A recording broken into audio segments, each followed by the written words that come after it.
Dagdag pasahe sa bus ang hiling ng mga operator hindi lamang sa Metro Manila kundi ng mga papunta o galing probinsya. Nababahala na ang LTFRB dahil halos lahat ng pampublikong sasakyan ay may petisyon na dagdag sigil. Nagbabalik si Joseph Moro. ₱2 ang hinihingi ng mga bus operator na dagdag sa kanilang pasahe para sa mga ordinary at aircon na bus sa Metro Manila.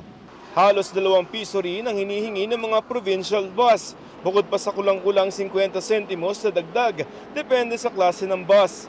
Sa pagdinig ng petisyon sa LTFRB, idinahilan ng mga bus operator na tumaas raw ng 15% ang gastos nila sa operasyon tulad sa spare parts, toll fee, dagdag gastos sa benepisyo at pasweldo sa mga driver tulad ng SSS at bayad sa mga terminal na naniningil ng ₱35 kada unit.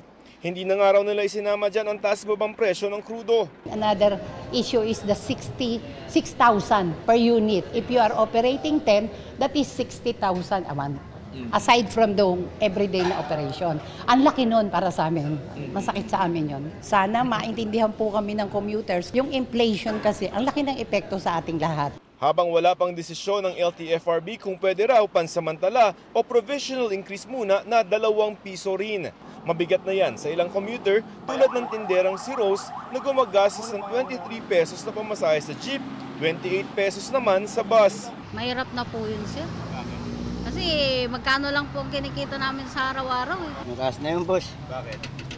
Siyempre, kung malapit lang yung sasakyan mo, di ba, magdadagdag pa ng ₱2. Kahit ang LTFRB nababahala na halos lahat na ng pampublikong sasakyan ay humihingi ng taas pasahe, jeep, bus, pati na mga TNVS. Ayon sa LTFRB, re-resolvehin nila ang mga petisyon sa lalong madaling panahon.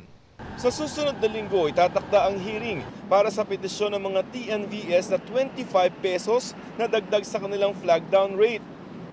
Ang mga jeep tapos na ang hearing para sa ₱5 dagdag sa minimum fare at ₱2 kada kilometro. Sisikapin ng LTFRB na maresolba ang mga petisyon sa loob ng 45 araw.